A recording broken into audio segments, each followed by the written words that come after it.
emails to messenger apps, digital communication is part of every organization in some way or another. That is why it's important that we communicate intentionally, prioritizing inclusion and accessibility. If we don't risk creating barriers involving people out of important workplace conversations, digital communication is about how we exchange information online. It's the language, the symbols, and the images we choose to use. It's about how we present particular ideas or convey particular messages. The way we communicate online reflects our values. So, if we say that we value diversity or accessibility, our digital communication should reflect this. The photos that we post and the blogs that we write should be diverse. They should embody diversity. And the graphics we create, the emails we send, should be accessible, so everyone should be able to access them.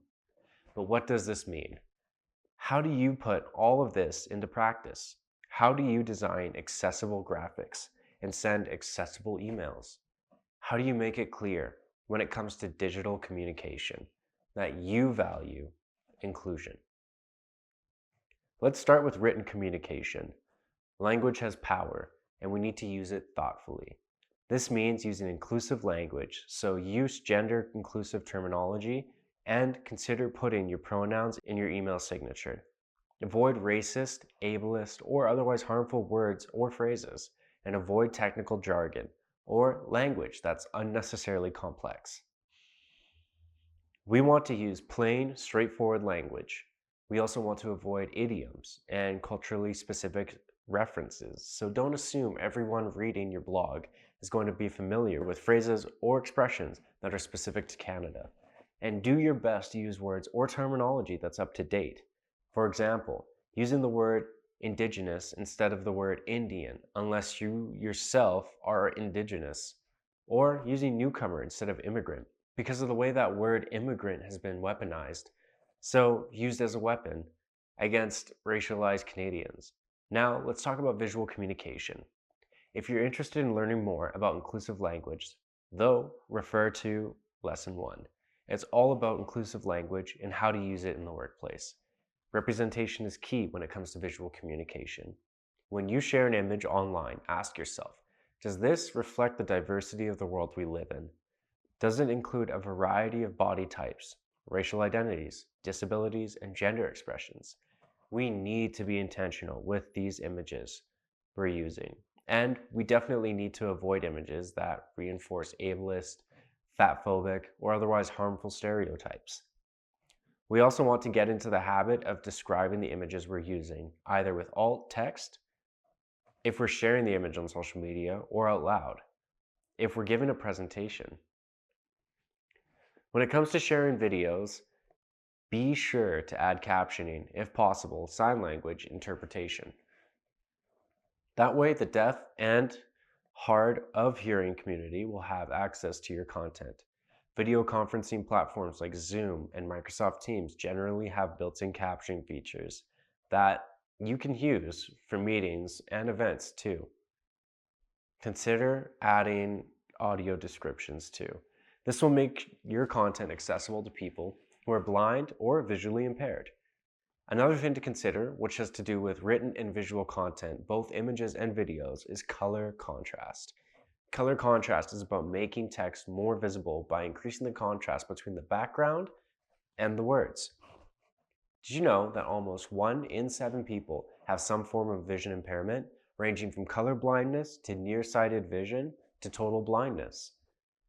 There are specific tools that you can use to check whether you've got sufficient color contrast. For example, the color contrast checker linked in the Digital Communications PDF.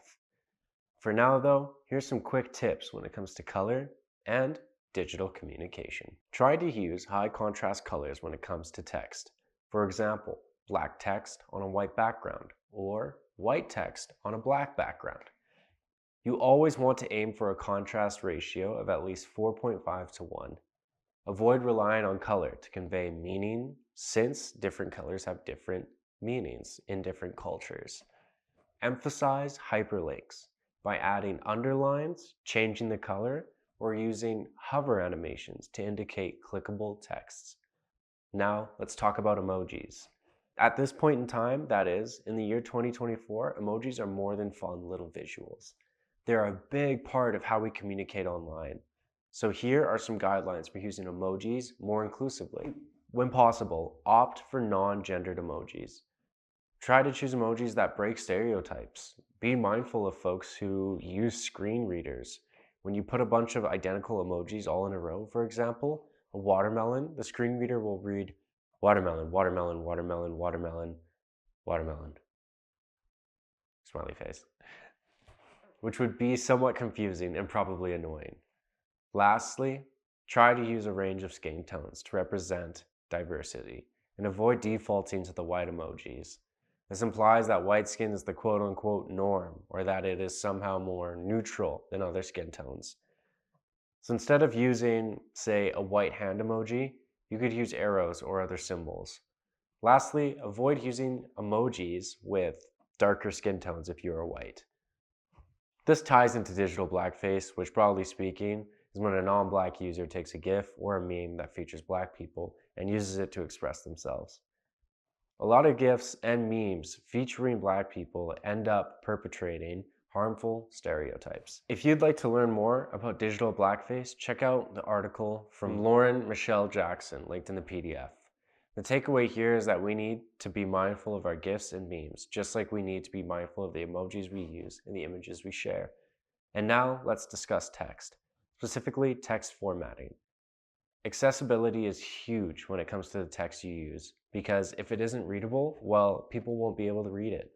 So here are some quick tips. Be generous with spacing between letters, words, and lines. This is going to help with readability. Make sure the text you are using is large enough. People should be able to read it easily without squinting. And this includes any text on graphs, in captions, infographics, and URLs.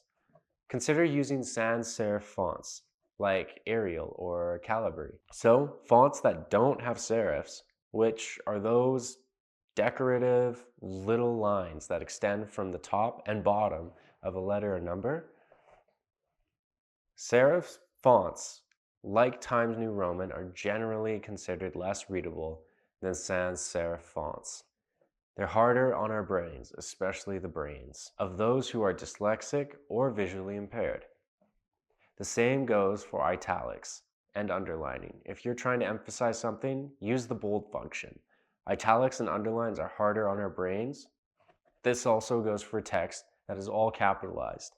It's a little bit harder on our brains. Be sure to use mixed case in your hashtags if you go all lowercase or all uppercase. Screen readers won't be able to read it. They will read it like one long big word. Lastly, keep your web links short and easy to read. Tools like Bitly or tinyurl can help with this. Following these guidelines will help make sure your content is inclusive and accessible to everyone in your workplace and beyond. Remember, accessible digital communication is more than just a checklist. It's a commitment to making sure everyone is included in the conversation. This video is meant to be a starting point. It's meant to get you thinking. It's not meant to be used in place of an in-depth exploration of inclusive methods or communication. In other words, it's not meant to be the only resource that you use. Our hope is that you will use this video as one of many resources in your EDI learning journey. Thanks for watching.